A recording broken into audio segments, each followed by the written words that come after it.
अगर सरकार ने सख्ती के साथ में अगर कार्रवाई की होती तो ये दिन देखना नहीं पड़ता। आपने देखा होगा कि 28 लोगों की लगभग जाने गई हैं, जिसमें सिर्फ हिंदुज़म के ही लोग नहीं थे, बल्कि उसमें एक मुसलमान बंदा भी मारा गया है।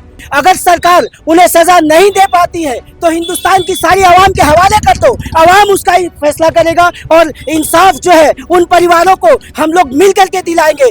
यह आतंकवाद को हमारी सरकार जड़ से खत्म करे, चाहे जैसे भी हो।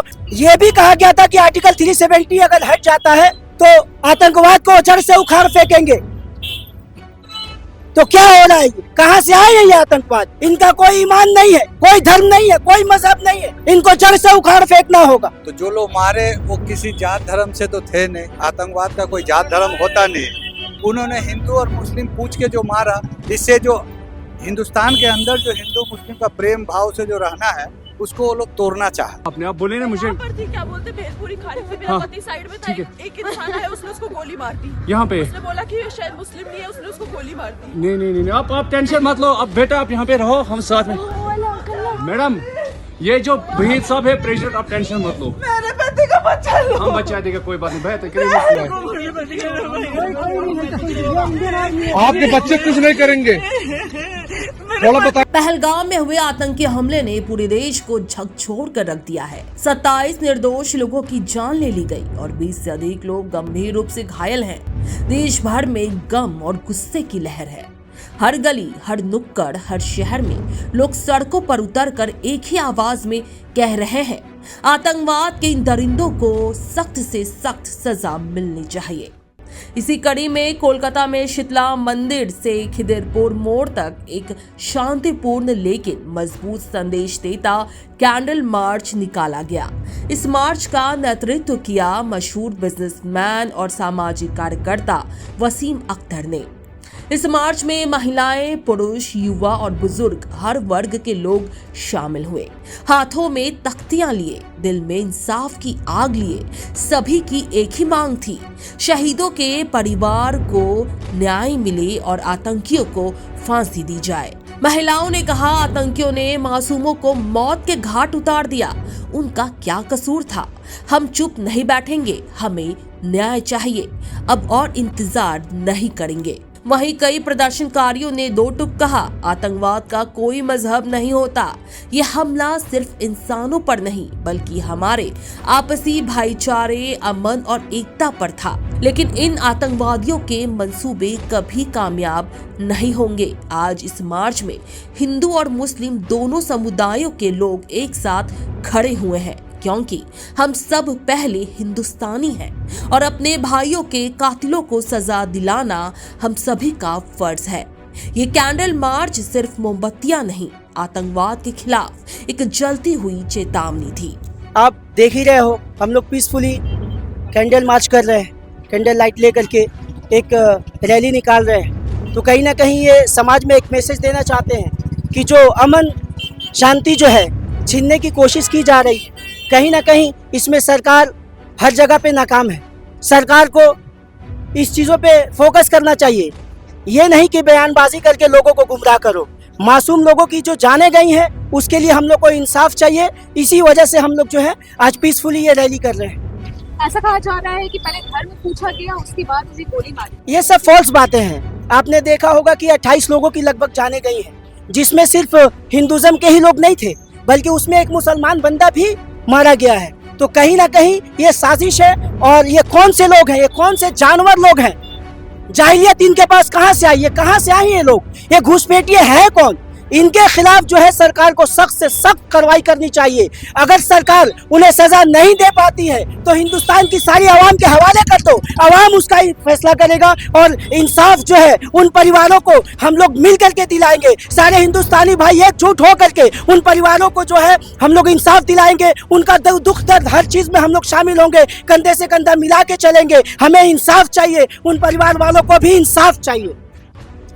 जिस प्रकार से आपने कहा कि साजिश है, किसकी साजिश लग रही है? क्योंकि विधानसभा 2026 भी नजदीक है, ऐसे में 2026 में है, ये विधानसभा का इलेक्शन है।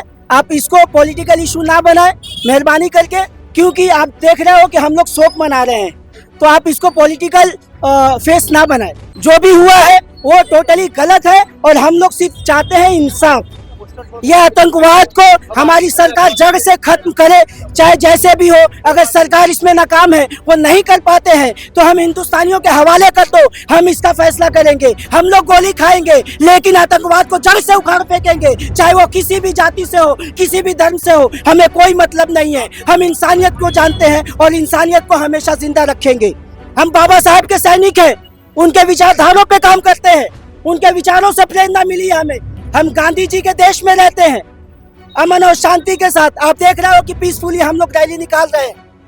ये प्रेरणा हमें कहाँ से मिली? बाबा साहब से मिली, गांधी जी से मिली। गवर्नमेंट की फेलिंग तो लग रही है आप लोगों को, इसकी लापरवाही। हाँ, गवर्नमेंट हर जगह फेल है, क्योंकि इन्होंने नोटबंदी के टाइम में ये वादा किया था कि आतंकवाद को जड़ से उखाड़ फेंकेंगे। फिर ये क्यों हो रहा है? ये आतंकवाद क्यों है?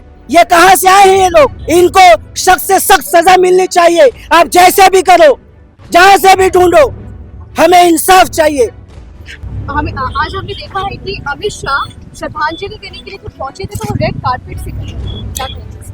आप बताओ कि होम मिनिस्टर अमित शाह श्रद्धांजलि देने के लिए गए, इससे क्या उस माँ के लाल जो चले गए, जिनके ऊपर अटैक हुआ, उनकी गोद भर जाएगी? उन औरतों का क्या जिनके हस्बैंड चले गए, जिनके शौहर चले गए, उनके शौहर वापस आ जाएंगे क्या? अगर सरकार ने ये पहले ही सख्ती के साथ में अगर कार्रवाई की होती तो ये दिन देखना नहीं पड़ता। आपने देखा, हम 6 दिसंबर का ब्लैक डे मनाते हैं।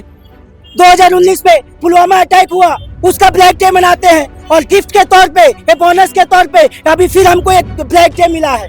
अमित शाह क्या कर लेंगे? मोदी जी क्या कर लेंगे? सुरक्षा कर्मी कहाँ थे? सभी को पता है कि वहाँ 2000 टूरिस्ट मौजूद थे। तो हमारी ताकतें कितनी कमजोर हैं। हमारे पास इतनी फौज होने के बाद में भी हम कमजोर हैं। आज चीन भी हम पे अटैक कर रहा है। उत्तराखंड में आप देख लो, चीन ने कितनी सारी जमीनें कब्जा कर ली। आप 56 इंच का सीना लिए घूमते हो, क्यों? कहाँ गए आपके ताकत? ये भी कहा गया था कि आर्टिकल 370 अगर हट जाता है तो आतंकवाद को जड़ से उखाड़ फेंकेंगे। तो क्या हो रहा है? ये कहां से आए हैं ये आतंकवाद? इनका कोई ईमान नहीं है, कोई धर्म नहीं है, कोई मजहब नहीं है। इनको जड़ से उखाड़ फेंकना होगा। क्या कुछ मांग कीजिएगा इन आतंकियों की तरफ से? क्या कुछ मिलेगा? सख्त से सख्त कार्रवाई होनी चाहिए। सरकार को इस पे जितना जल्द हो सके इनको जड़ से उखाड़ फेंके। हमें इंसाफ चाहिए, और इंसाफ के तौर पे जैसे हमारे लोगों को जाने गई हैं, वैसे उनकी भी जाने जानी चाहिए। बहुत दुखद घटना है, जिसके लिए देख ही रहे हैं हम लोग ये बहुत ही शांतिपूर्वक कैंडल मार्च कर रहे हैं। तकलीफ होता है ऐसे लोगों को, ऐसे मासूम लोगों को मार दिया गया है जिनका कोई कसूर नहीं था, जो सिर्फ वहाँ घूमने गए थे। और बहुत सारे ऐसे कपल थे जिसके वो बहुत ही मतलब न्यूली मैरिड थे, वो लोग अपना वहाँ घूमने गए थे, लेकिन ऐसे लोगों को ही मार दिया गया है। तो उस औरत का बारे में हम सोच सकते हैं, समझ सकते हैं कि उसका सुहाग उजड़ गया, उसके अंदर का तकलीफ को। तो हम उनके लिए कुछ नहीं तो कम से कम ये शांति चाहते हैं हम कि उनको इंसाफ दिया जाए। उनके लिए हम लोग इस तरह से कोशिश कर रहे हैं कि सरकार कुछ तो उनके लिए करे, इंसाफ दिलाए। सरकार से धर्म पूछ के मारा जा रहा है, इस पूरे घटना को किस प्रकार से? निहायत ही गलत हुआ जो हुआ। और रहा बात धर्म पूछ के मारना, तो जो लोग मारे वो किसी जात धर्म से तो थे नहीं। आतंकवाद का कोई जात धर्म होता नहीं। वो एक तीर से दो निशाना के, एक तरफ से आतंकवाद को बढ़ावा मिला, उन्होंने आतंक फैलाया। दूसरी तरफ उन्होंने हिंदू और मुस्लिम पूछ के जो मारा, इससे जो हिंदुस्तान के अंदर जो हिंदू मुस्लिम का प्रेम भाव से जो रहना है, उसको वो लोग तोड़ना चाहे। जिस तरह अंग्रेजों ने डिवाइड एंड रूल का फॉर्मूला अपनाया, इसी तरह प्रकार इन आतंकवादियों ने एक तीर से दो निशाना करते हुए लोगों को मार के आतंक को फैलाया। और अमन और शांति से रहने वाले हिंदू मुसलमानों के बीच में एक मैसेज दिया कि देखो, हम मुसलमान होके मुसलमान को नहीं मारते हैं, हिंदू को मारते हैं, इसलिए मुसलमान तुम्हारा दुश्मन है। जबकि उन लोग को पता नहीं है कि हिंदुस्तान में रहने वाला हर एक शख्स हिंदुस्तानी है, हिंदू और मुसलमान बाद में है। आज जो ये रैली पीसफुली निकल रही है, कैंडल मार्च, उन शहीद लोगों के याद में जो वहाँ पर कश्मीर में जिनको आतंकवादियों ने मारा, उसकी आत्मा की शांति के लिए आज जो रैली निकाली गई, उसमें हिंदू, मुसलमान, क्रिश्चियन, जैन सभी लोग के समाज के लोग यहाँ उपस्थित है। अगर ऐसी होती कोई बात कि मुसलमान हिंदू को मार रहा, तो आज इस मिছিল में कोई हिंदू रहता तो मुसलमान नहीं होता, मुसलमान होता तो हिंदू नहीं होता। लेकिन आज देखिए हिंदुस्तान की यही खूबसूरती है कि हिंदू मुसलमान आज दोनों रास्ते पर है और दोनों ने मिलकर ये आतंकवादियों को एक मैसेज दे रहा है कि आप जो किए गलत किए हैं। हिंदू मुसलमान की तो बात दूर है, आप खुद एक गलत है, आप आतंकवाद है। आतंकवादियों का कोई धर्म होता नहीं है, यहाँ सिर्फ हिंदुस्तान और हिंदुस्तानी रहते हैं।